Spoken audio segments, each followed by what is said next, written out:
우리는 그리스도인으로 또 하나님의 백성으로 한평생을 살아가며 수많은 공적 예배와 사적 예배를 드리게 됩니다.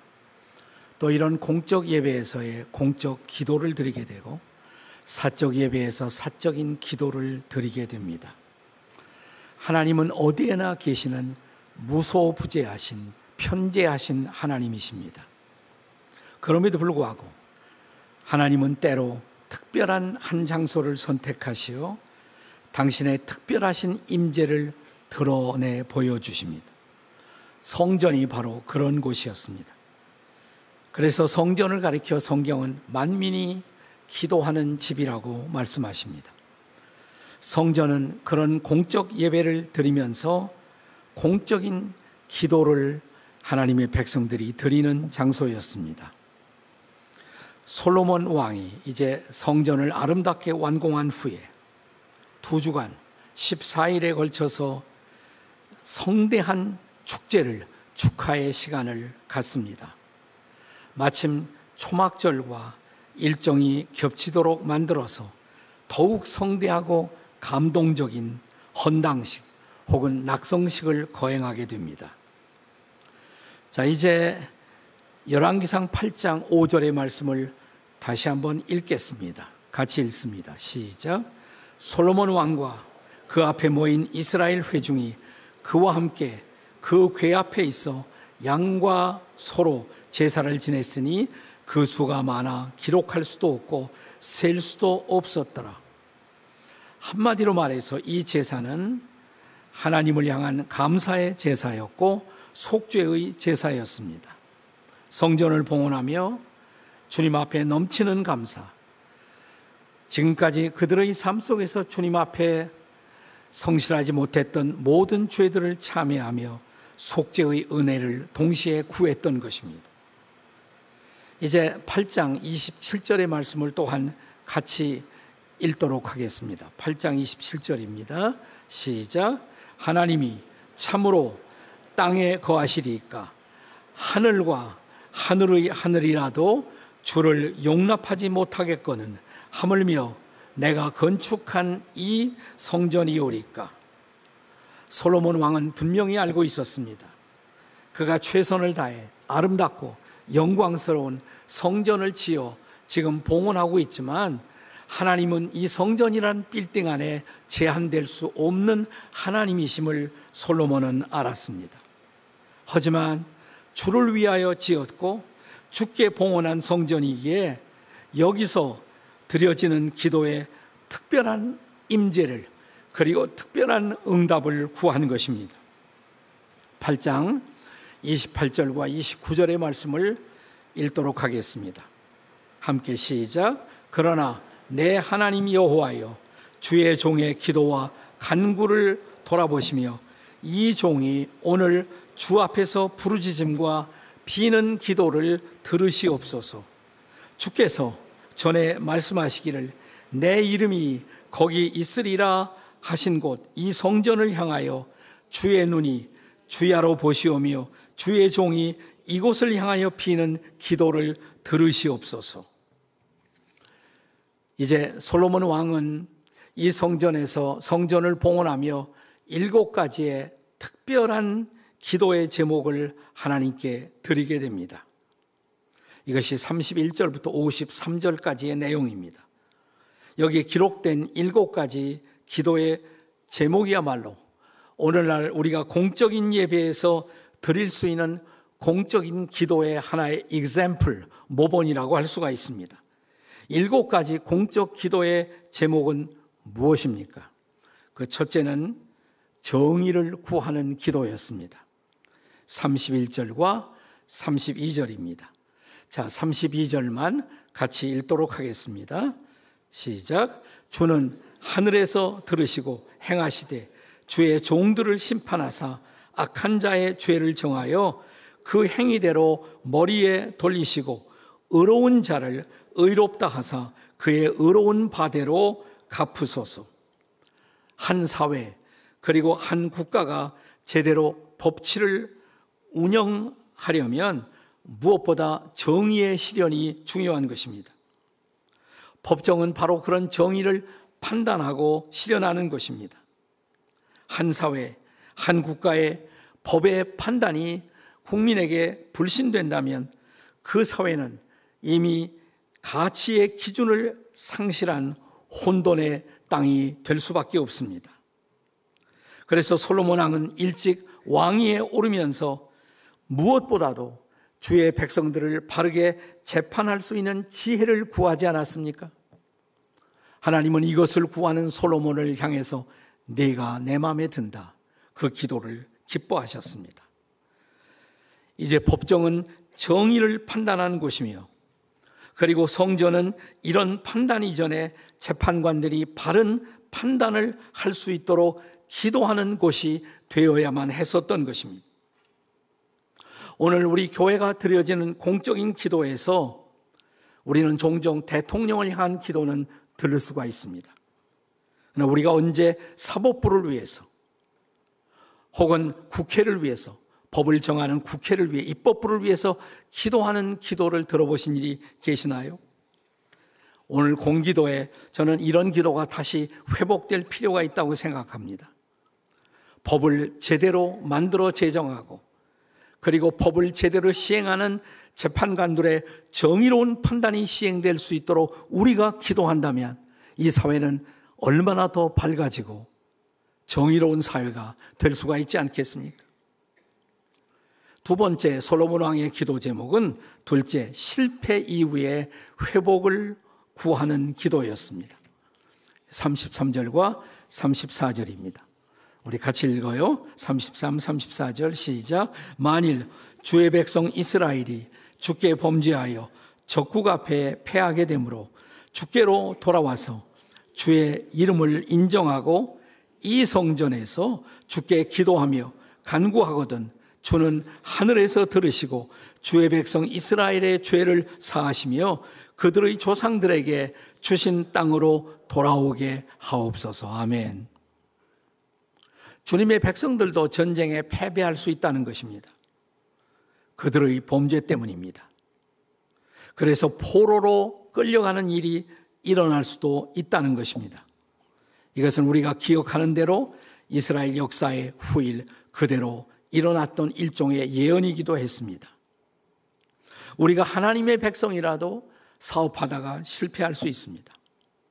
창의로운 만만한 인생 도전에도 불구하고 그 도전에 얼마든지 실패할 수가 있습니다. 그러나 그것을 끝으로 생각할 필요는 없습니다. 우리가 만약 주님 앞에 돌아와 주의 성전에서 죄를 참회하고 기도하면 회복의 드라마가 일어날 수가 있다는 것입니다. 실제로 우리는 이 땅에서 우리가 겪었던 6.25 전쟁이라는 참화를 기억합니다. 그런데 역설적으로 이 전쟁이 일어나면서 이 땅에는 진지한 기도, 하나님의 백성들의 기도가 가득했습니다. 전쟁이 끝나갈 무렵 더욱 이 기도는 이 땅에 충만했습니다. 이 위기에서 이 백성을, 이 나라를 구해달라는 구국의 기도가 도처에서 벌어졌습니다. 산마다 기도의 터전이 되었습니다. 산마다 기도원이 생겨났고 기도원 집회마다 초만원 사례였습니다. 이런 하나님의 백성들의 눈물의 기도는 이 땅에 새로운 재건의 역사를 가능하게 했다라고 저는 믿습니다. 사랑하는 여러분, 그런데 그런 기도가 지금 다시 한번 이 땅에 필요하지 않을까요? 실패 이후 회복을 위한 기도, 이것이 솔로몬 왕의 두 번째 기도였습니다. 그 다음에 세 번째는 필요의 공급을 위한 기도입니다. 35절과 36절이 바로 그런 기도입니다. 35절을 먼저 읽겠습니다. 같이 읽어요. 35절 시작. 만일 그들이 주께 범죄함으로 말미암아 하늘이 닫히고 비가 없어서 주께 벌을 받을 때 이곳을 향하여 기도하며 주의 이름을 찬양하고 그들의 죄에서 떠나거든. 그리고 36절을 보시면 하반부를 특별히 주목하십시다. 같이 읽습니다. 시작. 주의 백성에게 기업으로 주신 주의 땅에 비를 내리시옵소서. 사랑하는 여러분, 농사를 짓는 사람들에게 비는 있어도 좋은 것이고 없어도 좋은 것이 아니죠. 필수적인 것입니다. 그것은 마치 일용할 양식 같은 것입니다. 지금 이 필요한 비의 공급을 위해 성전에 나와 기도하라는 것입니다. 주의 백성들의 일시적인 범죄로 말미암아 하늘의 창이 닫히고 비가 오지 않아 가뭄으로 지금 참담한 상황을 맞이했다고 할지라도 다시 이 성전에 나와 혹은 성전을 바라보고 그들이 회개하고 기도한다면 우리의 필요는 다시 공급된다라고 약속하시는 것입니다. 그렇습니다. 하늘의 창을 열기도 하고 하늘의 창을 닫기도 하는 것, 그것이 바로 기도인 것입니다. 야고보서 5장 18절의 약속의 말씀을 기억하십니까? 같이 읽어요. 다 같이 시작. 다시 기도하니 하늘이 비를 주고 땅이 열매를 맺었느니라. 아멘. 그렇습니다. 기도는 하늘의 창을 엽니다. 닫기도 합니다. 지금이야말로 우리 민족을 향해서 주께서 다시 한번 하늘의 창을 열어주시도록 기도의 기적이 일어나도록 기도할 때가 아니겠습니까? 자, 솔로몬 왕의 세 번째 기도가 필요의 공급을 위한 기도였습니다. 이제 네 번째, 성전을 주께 봉헌하면서 드렸던 공적 기도, 네 번째 기도는 긴급 재난 구조를 위한 기도였습니다. 이게 30절부터 40절까지의 내용입니다. 37절 말씀을 같이 보겠습니다. 함께 읽습니다. 시작. 만일 이 땅에 기근이나 전염병이 있거나 곡식이 시들거나 깐부기가 나거나 메뚜기나 황충이 나거나 적국이 와서 성읍을 에워싸거나 무슨 재앙이나 무슨 질병이 있든지 막론하고, 여기 우리가 인생을 살면서 겪을 수 있는 온갖 긴급한 재난의 상황들이 열거되고 있습니다. 우리는 이미 지나간 3년, 4년 동안 팬데믹 코로나라는 긴급한 어려운 상황을 겪어냈습니다. 이제 상황이 조금 호전되면서 우리는 다시 방심하기 시작했습니다. 그러면서 긴장의 띠가 풀어지고 우리의 기도도 약화되고 있지 않은가라는 염려가 있습니다. 그런데 최근 세계의 뉴스들은 어쩌면 다시 코로나 이상의 재난의 상황이 올지도 모른다고 지금 경고하고 있지 않습니까? 이런 때야말로 저와 여러분이 우리가 해야 할 일이 무엇일까요? 솔로몬처럼 기도하는 것입니다. 38절의 말씀을 보겠습니다. 38절 다 같이 시작. 한 사람이나 혹 주의 온 백성 이스라엘이 다 각각 자기의 마음의 재앙을 깨닫고 이 성전을 향하여 손을 펴고 무슨 기도나 무슨 간구를 하거든. 무슨 말씀이죠? 할 수 있으면 주의 백성 온 공동체가 모여 이 재난을 혹은 이 재앙을 극복하도록 기도하라고. 아니, 공동체가 안 하거든 너 혼자라도 한 사람이라도 나가서 엎드려 기도하면 이 재난에서 재앙에서 피할 길을 주시겠다는 약속이 아닙니까? 이제 다섯 번째 기도 제목입니다. 이 성전을 주께 봉헌하면서 솔로몬 왕이 드린 다섯 번째 기도의 제목, 그것은 이방인을 위한 기도였습니다.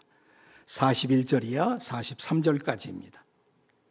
여기 솔로몬 왕이 성전을 주께 봉헌하며 대체적으로 이스라엘 백성들을 위한 기도를 드리고 있어요.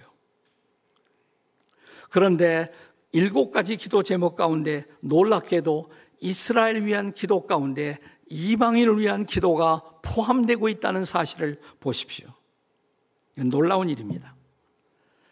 이것은 기독교의 뿌리가 이미 처음부터 세계적이고, 그리고 기독교가 단지 이스라엘만을 위한 신앙이 아니라 만민을 위한 선교적 신앙임을 보여주고 있는 중요한 대목입니다. 41절과 42절의 말씀을 보겠습니다. 같이 읽습니다. 시작. 또 주의 백성 이스라엘에게 속하지 아니한 자, 곧 주의 이름을 위하여 먼 지방에서 온 이방인이라도 그들이 주의 크신 이름과 주의 능한 손과 주의 펴신 팔의 소문을 듣고 와서 이 성전을 향하여 기도하거든. 그렇습니다. 사실 성전이 만민이 기도하는 집이라면 당연히 이스라엘 백성들이 아닌 이방인이라 할지라도 이 성전에 와서 기도할 수 있어야 마땅한 일이 될 것입니다.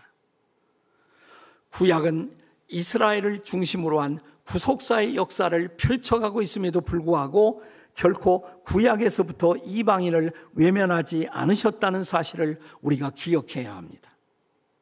이스라엘 백성들이 이제 여호수아를 앞세우고 요단강을 건너 약속의 땅으로 진입하면서 우리는 여리송이 무너지는 그 과정에서 나합이라는 한 여인의 이야기를 기억하고 있습니다. 나합은 이스라엘 여자가 아니죠. 이방인이에요. 그리고 우리가 잘 기억하는 룻의 스토리. 룻은 이스라엘 백성이 아니라 모압 여자가 아닙니까? 근데 이 룻 그리고 나합 이들은 장차 구세주의 족보를 형성하는 그 놀라운 족보 가운데 그들이 들어가고 있다는 사실을 기억합니다. 마태복음 1장 예수 그리스도의 족보 안에 당당히 그 이름이 들어가 있는 사람 라합이고 그리고 룻이 들어가 있는 모습을 우리는 볼 수가 있습니다. 하나님은 결코 이방인들을 제외하지 않았다는 사실입니다. 이스라엘 중심으로 역사의 수레바퀴를 돌리면서도 끊임없이 하나님의 눈은 이방인을 주목하고 계셨던 것입니다. 이사야 49장 6절의 말씀을 기억하십니다. 우리 같이 읽겠습니다. 시작. 내가 또 너를 이방의 빛으로 삼아 나의 구원을 베풀어서 땅 끝까지 이르게 하리라. 아멘. 아멘이십니까? 그래서 성전에서는 끊임없이 하나님의 백성을 위한 기도의 제목들이 올려지지만 동시에 하나님의 백성이 아닌 사람들이 하나님의 백성이 되도록 구원받지 못한 이방인들이 주께 돌아오도록 이방인의 구원을 위한 기도가 지속적으로 드려져야 마땅할 것입니다. 자, 이제 솔로몬 왕의 성전을 드리며 하나님 앞에 바쳤던 6번째 기도 제목. 6번째는 전쟁에서의 승리를 위한 기도였습니다. 44절과 45절의 말씀입니다. 누구도 전쟁을 원하는 사람은 없습니다. 평화는 인류의 가장 오래된 갈망이고 숙제였습니다. 그러나 인간의 탐욕으로 전쟁은 피할 수 없이 일어납니다. 지금도 전쟁이 이 지구촌 우크라이나에서 그리고 이스라엘 땅 가자에서 이 순간도 전쟁이 계속되고 있지 않습니까? 인간의 탐욕 때문입니다. 야고보서 4장 1절의 말씀을 기억하시나요? 야고보서 4장 1절입니다. 같이 읽습니다. 시작. 너희 중에 싸움이 어디로부터 나느냐? 다툼이 어디로부터 나느냐? 너희 지체 중에서 싸우는 정욕으로부터 나는 것이 아니냐? 인간의 마음 깊이 내재한 욕망, 그 욕심이 전쟁을 불가피하게 만들고 있는 것입니다. 이런 피할 수 없는 전쟁이 일어나거든 성전을 바라보고 기도하라고 본문은 가르치는 것입니다. 자, 본문 44절과 45절의 말씀을 함께 읽습니다. 같이 읽습니다. 시작. 주의 백성이 그들의 적국과 더불어 싸우고자 하여 주께서 보내신 길로 나갈 때 그들이 주께서 택하신 성읍과 내가 주의 이름을 위하여 건축한 성전이 있는 쪽을 향하여 여호와께 기도하거든 주는 하늘에서 그들의 기도와 간구를 들으시옵소서. 그들의 일을 돌아보옵소서. 아멘. 전쟁이 일어날 때 성전에 가서 혹은 성전을 바라보며 주님의 도우심을 그리고 주께서 허락하실 승리를 구하라는 것입니다. 기독교 신학자들은 오래전부터 이 전쟁이라는 명제를 연구하면서 전쟁에는 언제나 의로운 전쟁, just war, 그리고 불의한 전쟁, unjust war, 두 개의 전쟁이 있어 왔다고 말합니다. 하나님의 백성들이 의로운 전쟁편에 서 있다면 당연히 우리는 승리를 위해서 기도할 수가 있는 것입니다. 그리고 이제 솔로몬 왕의 마지막 기도 제목입니다. 그 7번째는 총체적 기업 회복을 위한 기도입니다.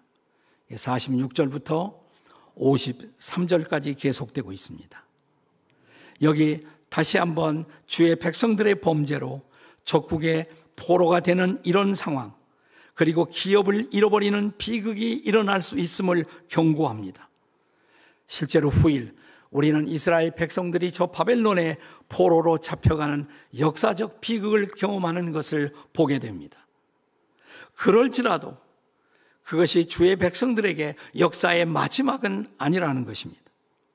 사로잡혀간 그 땅에서 성전을 바라보면서 회개하고 기도한다면 회복의 드라마를 다시 주시겠다는 약속입니다. 이런 회복을 약속하시는 이유는 도대체 무엇 때문일까요? 53절의 말씀을 보겠습니다. 53절이에요. 다 같이 시작. 주 여호와여, 주께서 우리 조상을 애굽에서 인도하여 내실 때 주의 종 모세를 통하여 말씀하심 같이 주께서 세상 만민 가운데 그들을 구별하여 주의 기업으로 삼으셨나이다. 그러니까 출애굽할 때 가장 소중한 기업으로 삼은 것, 그것이 주의 백성들이라는 것이에요. 너희는 나의 기업이라는 것입니다. 그래서 포기할 수 없다는 것입니다. 비록 범죄하고 일시적으로 하나님의 징계를 경험한다고 할지라도 포기할 수 없는 우리는 그분의 기업이라는 것입니다. 그래서 이제 총체적 기업의 회복을 약속하십니다. 그리고 중요한 것은 기도를 통해서 이 기업의 회복이 일어난다는 것입니다. 왜요? 다시 한번, 우리는, 주의 백성들은 포기할 수 없는 주의 기업이기 때문입니다. 아멘. 그분은 여러분을 포기할 수 없어요. 우리를 포기할 수 없습니다. 그리고 우리가 기도할 때 우리의 기업으로서 우리의 인생이 회복되는 놀라운 드라마가 다시 한번 일어나는 것입니다. 이런 7가지 기도를 드린 후에 솔로몬 왕은 이제 8장 54절 이하 61절까지 해서 축도로 기도를 마무리합니다. 54절 이하 56절의 말씀을 함께 보시겠습니다. 같이 읽습니다. 시작. 솔로몬이 무릎을 꿇고 손을 펴서 하늘을 향하여 이 기도와 간구로 여호와께 아뢰기를 마치고 여호와의 제단 앞에서 일어나 서서 큰 소리로 이스라엘 온 회중을 축복하여 이르되 여호와를 찬송할지로다. 그가 말씀하신 대로 그의 백성 이스라엘에게 태평을 주셨으니 그 종 모세를 통하여 물은 말씀하신 그 모든 좋은 약속이 하나도 이루어지지 아니함이 없도다. 아멘. 자, 그러니까 솔로몬 왕의 기도의 결론이 뭐냐? 기도의 결론은 한마디로 축복이에요. 지금도 오늘날 우리가 예배를 드리면서 마지막 축도로 예배를 마치는 이유는 바로 이런 전통에서부터 비롯된 것입니다. 예배의 결론, 축복이어야 하기 때문입니다. 무엇 때문에 예배합니까? 무엇 때문에 우리는 기도합니까? 하나님의 축복을 경험하기 위해서, 그 축복을 받고 그 축복을 나누고 그 축복의 통로로 우리가 살아가기 위해서인 것입니다.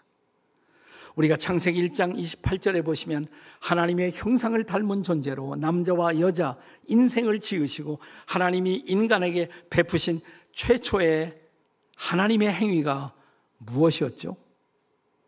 자, 창세기 1장 28절 같이 읽겠습니다. 다 같이 시작. 하나님이 그들에게 복을 주시며 하나님이 그들에게 이르시되 생육하고 번성하여 땅에 충만하라. 하나님의 형상을 따라 남자를 지으시고 여자를 지으시고 그 다음에 하나님이 그들을 축복하셨다. God blessed them. 그들을 축복하셨다는 거예요. 그래서 하나님은 창조의 하나님이시고 그분은 축복의 하나님이십니다. 그리고 이 축복의 관계 안에서 하나님은 인생들을 만나고 싶어 하십니다.